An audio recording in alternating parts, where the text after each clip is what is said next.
आज मैं आपको खाली घर की हकीकत बताती हूँ। आपके खाली घर में जब किसी का इंतकाल हो जाता है, जब कोई मर जाता है, चला जाता है, तो वो खाली घर आपको बहुत कुछ सिखाता है। मेरे साथ में भी ये हुआ। मेरी माँ का जब इंतकाल हुआ तो मैं काफी छोटी थी, पीछे छोटे छोटे भाई बहन। तो ये तो मुझे पता चल गया था कि मेरी माँ जाने वाली है, क्योंकि मेरी माँ की बीमारी थी। उसने एहसास दिला दिया था कि वक्त ने कि मेरी माँ चली जाएगी। ठीक ठीक वैसा दिन भी आया कि मेरी माँ एक दिन चली गई, हम सबको छोड़ के चली गई। 3 छोटे-छोटे भाई-बहन मुझे छोड़ के चली गई, मेरे पास में सौंप के चली गई। एक 5-6 महीने की बच्ची और 2 छोटे-छोटे भाई, उन्हें मुझे सँभालना था। जिस घर में मुझे कभी डर नहीं लगा, उस घर से मुझे डर लगने लगा था यकायक। वो छोटा-सा कमरा, जिस छोटे से कमरे में 3 लोग बैठ जाते थे, वो घर जो है उबलने लगता था, उस घर से मुझे डर लगने लगा था। अच्छा, एक चीज़ और बताऊँ, उस घर की ख़ासियत ये है कि आपको वो घर जब डराता है, जब आप गरीब होते। जब आप अमीर होगे तो घर आपको नहीं डराएगा। जब आपका घर खूबसूरत होगा, आप पैसे वाले होगे, तो वो घर आपको नहीं डराएगा। क्योंकि आप पैसे वाले होगे, आप जब अमीर होगे तो आपके उस घर में लोग रुकने भी आ जाएंगे। हमारे मुसलमानों में एक रिवाज है, जब मिट्टी हो जाती है तो कुछ लोग अपने रिश्तेदार तीजे तक के या 10वें तक के रुकते हैं। लेकिन गरीबों के घर में कोई नहीं रुकता, क्योंकि वो गरीब हैं, उनका घर छोटा है, उनके घर में वो आशाइशें नहीं है, वो ज़रूरतों का सामान नहीं है जो उनको कंफर्टेबल महसूस कराए, तो जल्दी-जल्दी चले जाते हैं। मेरे साथ में भी यही हुआ कि भाई मेरी अम्मी का इंतकाल हुआ, जो लोग थे दूसरे दिन तीजा कर करके सब चले गए। अब उस खाली घर से मुझे डर लगने लगा, क्योंकि पहले ऐसा था कि लाइट बहुत जाती थी। अब तो खैर अल्लाह का शुक्र है, जब से मोदी सरकार आई है, मैं तो इसका शुक्रगुजार कहूँगी कि लाइट नहीं जाती। हाँ, बिल ज़रूर पड़ता है, पैसे ज़रूर पड़ते हैं, लेकिन लाइट नहीं जाती। तो वो लाइट चली जाती थी, तो घर के बड़े जो मेरे अब्बू, मेरे भाई थे, वो काम पे चले जाते थे, और शाम को मगरिब होते ही वो डर, वो चिराग जलते हुए, वो सहम, वो परछाइयाँ। बताइए, जिस माँ के पैर पे 2 दिन पहले रख के मैं सर सो रही थी, घंटों के साथ सो रही थी, आज उस माँ की परछाई से, उस माँ के साय से डर लग रहा है, क्योंकि वो माँ चली गई है, वो माँ मर गई है।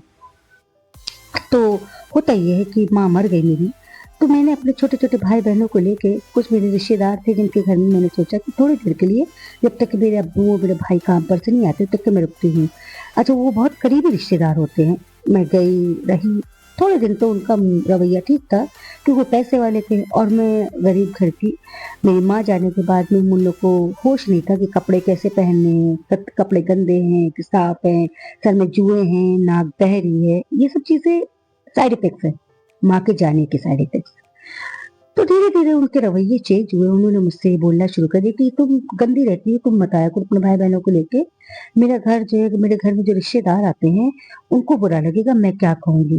खैर, इंसान की बच्ची थी और खुददारी खून में थी, तो बहुत जल्द ये समझ में आ गया कि किसी घर में ऐसे नहीं जाना चाहिए। फिर मैंने उस खाली घर को घर बनाया, माँ के जाने के बाद में, क्योंकि बहुत से ऐसे मेरे पास में रिश्ते थे जिनको मैं ऐसे फेंक नहीं सकती थी, जिनको मैं ऐसे छोड़ नहीं सकती थी। ठीक है, उम्र कम थी, लेकिन हौसला बहुत ज़्यादा था। ठीक है, उम्र कम थी, लेकिन इरादे बड़े मज़बूत थे कि अपने घर को बिखरने नहीं देना है। सब कुछ करना है, कुछ भी करना है, लेकिन अपने घर को बिखरने नहीं देना है।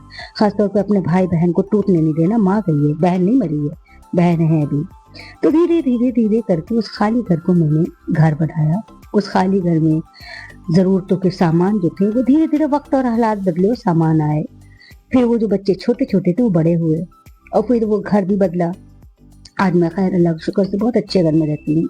ये मेरे भाई लोग की देन है, मेरे बाप और मेरे भाई की, और सबसे पहले तो अल्लाह की मेरी। तो धीरे-धीरे वो जो रिश्तेदार आपको पहचानते नहीं थे आपके खाली घर में, वो रिश्तेदार जिन्होंने आपकी तरफ से मुँह मोड़ लिया था, वो रिश्तेदार अब बाफ़ख्र बताते हैं महफ़िलों में कि ये मेरे रिश्तेदार हैं।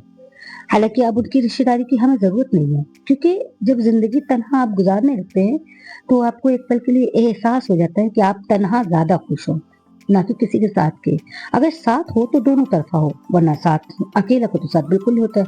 और जब अकेले रहना जो सीख जाता है, वो यकीन मानिए दुनिया का सबसे खुशनसीब इंसान है। खुश रहना उसको अकेले में आता है। हमारी खुशी का मतलब ये है कि हम अकेले अगर रहते हैं तो हमें एक कप चाय भी हमें खुश कर सकती है, और एक पुरानी किताब का जुमला भी हमें खुश कर सकता है। हमें किसी के रहम करम की ज़रूरत नहीं है, किसी के साथ की। हमें किसी की ज़रूरत नहीं है कि कोई आके हमारे पास में घंटों हमसे बात करे, घंटों हमसे बतियाए। नहीं, हमें ज़रूरत नहीं है।